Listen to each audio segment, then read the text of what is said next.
by his wife Dolly Hill, the sister of John Hunt Morgan, the Kentucky general. Now, the reason it is salmon colored is because her wedding dress was salmon colored. That's her wedding dress that you're looking at.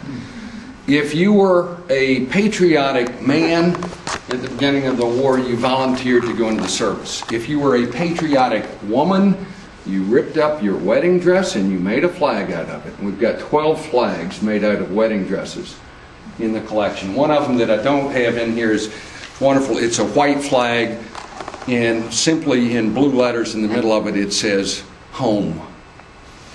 But Dolly Hill's wedding dress.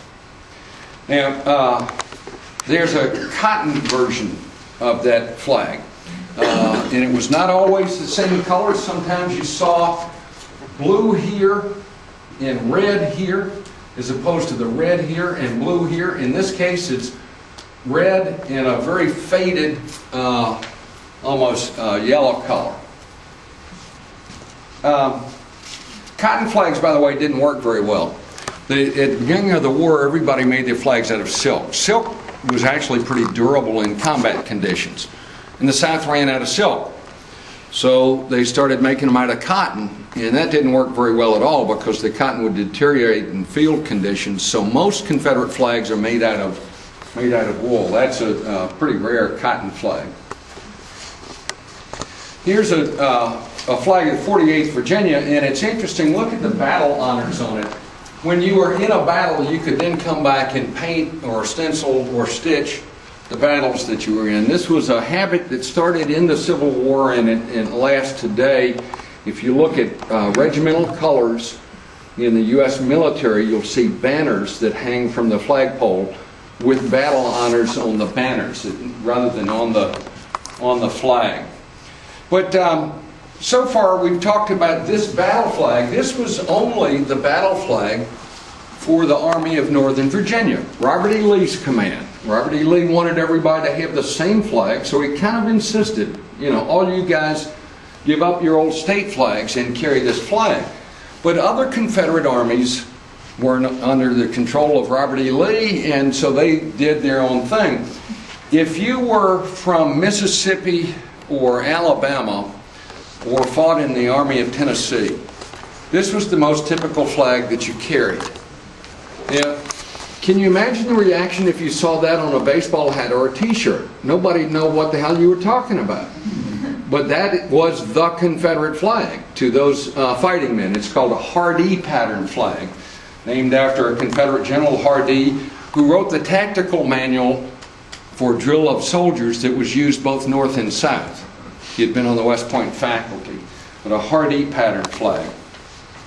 That actual flag was used by the 34th Mississippi.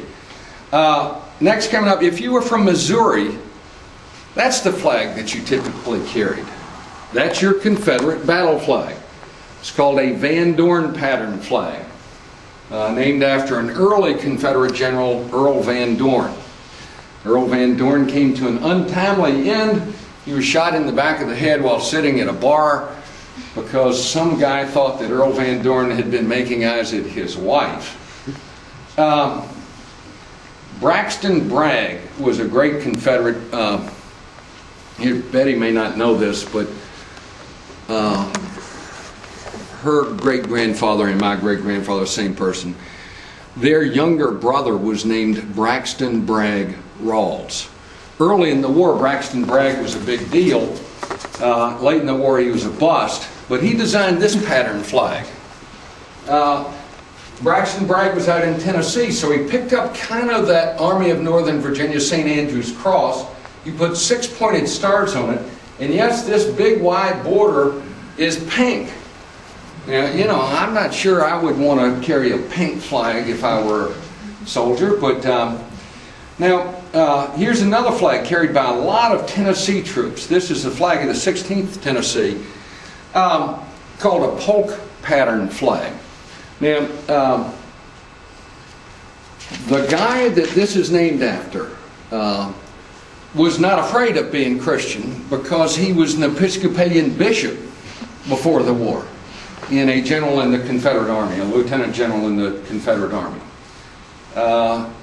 Continuing with the cross pattern, here's an interesting flag. That is the flag of the Kentucky Orphan Brigade. They were so called the Orphan Brigade because they left home at the beginning of the war never to return. And I mean, a few of them did return at the end of the war, but the Kentucky Orphan Brigade. Now here's a flag that you're more familiar with. This is the flag of the 13th Louisiana. Again, if it still had the end of it. This is the flag that you see on the t-shirts and the bumper stickers today. Okay, a rectangular flag looking kind of like the Army of Northern Virginia battle flag, but no white border around it. That was a flag that the Army of Tennessee used very briefly, and the guys out there didn't like it much because they didn't like being compared to the Robert E. Lee's Army of Northern Virginia. So there was great resistance to using that flag. As a matter of fact, if most Confederate soldiers saw that flag that's on the t-shirts and the bumper stickers today, they would have said, "Where'd that come from? I don't know anybody who ever used that flag." Okay, now let's look at some more unusual flags. This is a unusual pattern of the first national flag. This was Robert E. Lee's headquarters flag. His wife stitched it, and people are still debating why she put that unusual pattern of stars on it. There's many theories as there are theorists, and we're still not sure. Here's the headquarters flag of Jeb Stuart. See, it's a classic second national pattern flag. And you see it donated by H.B. McClellan, not the McClellan of the Lincoln McClellan Library here, but Stuart's chief of staff, H.B. McClellan, who wrote a wonderful biography of Stuart. Here's a wonderful, it's a great big flag. It's the first second national pattern flag ever stitched. And the first time it was used was it draped the casket of Stonewall Jackson when he lay in state in the Virginia State Capitol. Nobody had laid in state in the Virginia State Capitol since Stonewall Jackson until last month, when Oliver Hill, the famous civil rights attorney, Thurgood Marshall's buddy, and the particularly active in the Brown v. Board of Education. Here's the casket flag of Jefferson Davis, third national pattern flag. Not a wartime flag, but beautiful silk flag.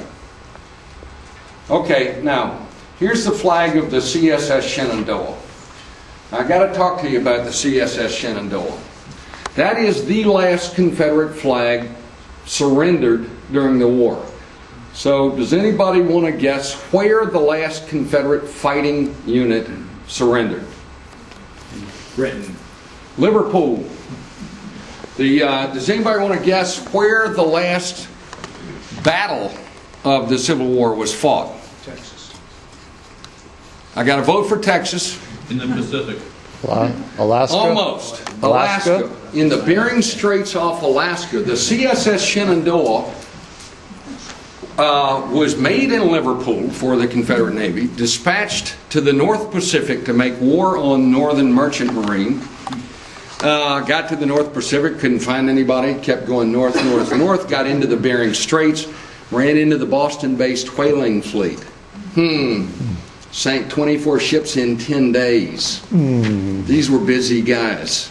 Now, at the end of that, they've got a string of lifeboats that they're tugging along because it was not gentlemanly to let the sailors drown. So they're tugging along all these lifeboats, and a British frigate came up to them and said, "Hey fellows, I hate to tell you, but the war's over.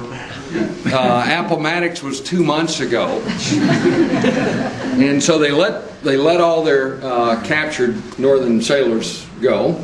And then the captain says, "You know, if we surrender to any Yankees now, they're going to hang us as pirates. What should we do? Well, let's go surrender to the Brits. The only problem is they're in the Bering Straits off Alaska."